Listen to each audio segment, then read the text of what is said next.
Hello and welcome to the Fat Boss Guide to the Spirit Kings 25-man normal in the Mogu'shan Vault. Hello. Yes, it's a lovely fight. It's a good fight, but it's kind of like the same as every other fight, but slightly different.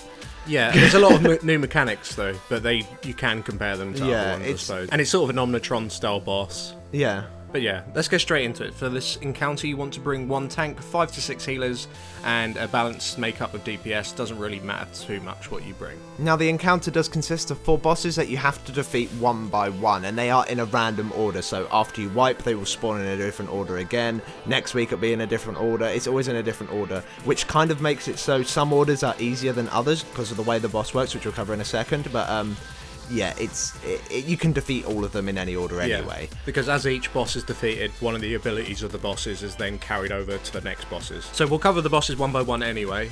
And to start off, we're going to talk about Quang the Merciless. And his main ability that is carried over to the other bosses once you defeat him is something called flanking orders.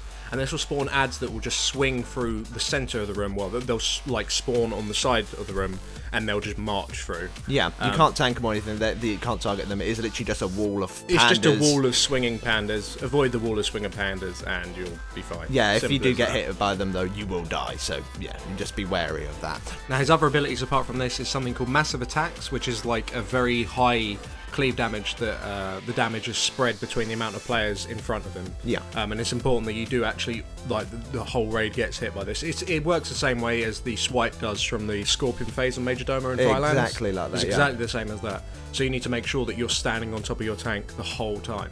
And the other ability is Annihilate, and this is just like a shockwave. Don't stand in it. It will insta-kill you. Yeah, it will insta-kill you, so just don't stand in it. Yeah, it's got a big cast time though, it's really obvious, but the very important thing about this shockwave is that everyone really has to stick together still, because you can't all just spread off and your tank runs away, because then the boss will run after the tank and then hit the tank and the tank will insta-die. It's the same with flanking orders. You need to make sure that when all these abilities are coming in, that you do stay with your tank. It's important that you stick to your tank like glue, because, yeah, the massive attacks, cleave damage is gonna one-hit him if he doesn't get hit with everyone else. So. Exactly. Now the next guy we're going to talk about is Subtie the Swift. I think it's Subtie. Or whatever. Something the Swift. And the ability that he keeps after you've killed him, and that he'll use throughout the time he's up, is something called Pillage. And this will just target a random player, and it will do a cast on top of it. It will just spin round.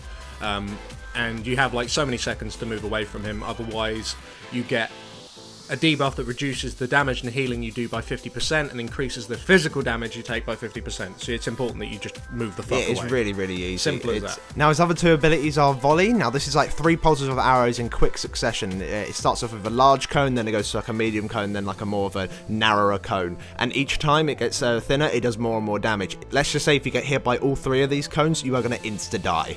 So basically, once you figure out what position that he's going to be standing in, which way he's going to be facing, you just got to move away from that. So make sure also you're not too far away from the boss, so you can move around him quicker.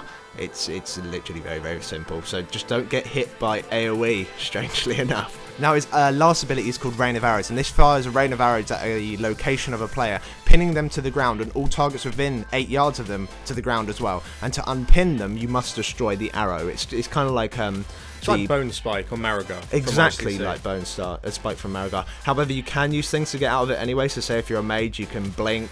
If you're a paladin, you can hand of protection people, stuff like that. There are various different ways of getting out of it, but generally the idea in this phase is that you just remain spread, but make sure that you don't stand super, super close to the boss. Exactly. Because if you're all in melee, then everyone will just get pinned by arrows, which is bad. Yeah. So next guy we're going to talk about is Meng the Demented, and the ability that this guy carries over, and the ability that he has while he's active, is Maddening Shell. And this is just a debuff that's put on people that does a load of shadow damage. However, it also makes everyone enemies to each other. Yeah. So it means you can't heal each other, which is bad. And the way you break this is that everyone needs to take 40k damage each from player damage, not from boss damage or anything like that, but from player damage. To do 40k damage to each target, and the mind control will break. So the way you deal with this is basically you make sure that you're relatively close to each other, and then you just do a bit of AoE. However, it is really quite important that your AoE isn't going to massively debuff or stun or anything like that, because you're going to have to be moving from other mechanics. So just be very careful that the AoE that you do is not going to be like stunning or you don't want to start throwing combustions out and stuff like that. Just that would be good. Arcane explosions explosions and just very, very quick AoE. Yeah, exactly. So stacking for this is like the way to counter it. However, you don't have to be stacked. I mean, you can spread out still. So this boss kind of has two different stances, and the first stance that he has is like a craze stance. In this stance, he's just meleeing on the attack, but every 0.5 seconds, he gains a physical damage increased by the percentage equal to twice his current insanity, which is his fury bar. Yeah, it's his fury bar. So basically, the more fury he has, the more damage he's doing. However, once he reaches 100% of his fury bar, he then goes into his cowardice stance, and this just makes him run around like a little girl. However, his fury bar continues to fill up, and instead of having a physical damage increase, he has a damage reflect on him, depending on how high his fury bar is. So you just got to be kind of careful, because towards the end of that, if you're fully nuking, you're probably going to kill yourself. Yeah, it does. I mean, you need to be careful. It's the only way you can do it. Another thing that he also does is that he has a move called Crazy Thought. Now, this will increase his fury and his insanity by 10. When the boss's fury bar is low, you want to interrupt this, because you want to keep him at the lowest energy you possibly can. However, if he's on like 90 of his fury, then you probably want to get him out of that stance as soon as you can. So you might want to let it through then, but to be honest, you can just interrupt it the whole way. It'll be fine. The very last guy we're going to cover is Zion the Endless Shadow, and this guy's ability that he'll carry over, and while he's active, is something called Undying Shadows. And this will spawn a skull. It looks like a skull, and it will target a random player, and it will pulse AoE damage within 10 yards of the skull. So when the skull spawns, don't stand near it. It will fixate on a player, and that player needs to kite it away from the raid. And ideally, they need to make sure that it's up against the wall, because once the skull has been killed by the ranged, because melee don't want to eat all the pulsing shit, once it dies, it will spawn a puddle of shit. And the puddle of shit will stay there for about 30 seconds. If you stand in it, obviously you'll die.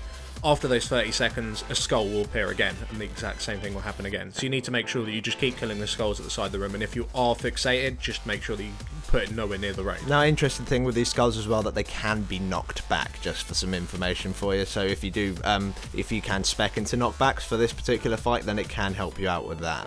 Now, the boss's other two abilities are Shadow Blast and Charred Shadow. Now, Shadow Blast is an interruptible, like Shadow Bolt kind of spell, and it does moderate damage, but it also splash. So you want to make sure that you interrupt this quite frequently. However, you want to stay spread as well for Charred Shadows, which is like a chain lightning shadow bolt thing. Yeah, it's a chain lightning. Yeah, and it's an 8-yard spread. So if you can stay 9 yards apart from each other, just out of it, then you should be fine. As well as if you do forget to get the interrupt off on the thing, then you won't be taking a fuck ton of damage. The Charred Shadows, the chain lightning can't be interrupted. So yeah, that's why you need to remain spread out. So yeah, that's the 4 bosses, and yeah, like we say, it is completely dependent on what order that you get the bosses, depending on how difficult the fight's going to be, because some of the abilities that are carried over, for example, Subtie the Swift, his pillage move is very, very simple, does no damage, it's just a nuisance more than anything else, you just need to move away from it. The Quang the Merciless flanking orders ability, that's, once again, it's just more of a nuisance than anything else. Yeah, exactly. The abilities that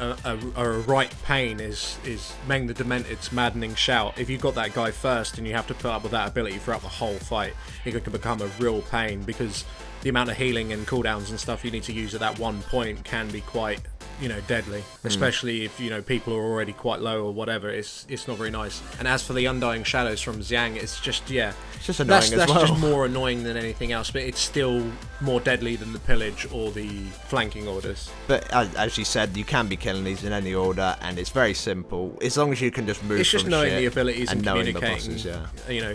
Communicating and being as quick as possible, dealing with the certain abilities that are thrown at you. So that's pretty much it, guys. Thanks for watching. If this guide did help you out, then please do leave a like. It does help us out quite a lot. And make sure to comment, rate and subscribe. And if you'd like to see more 25-man raid guides by FATBOSS, please do click up on the annotations on your screen now, and they'll take you straight to the video. Thank you for watching. Thanks for watching.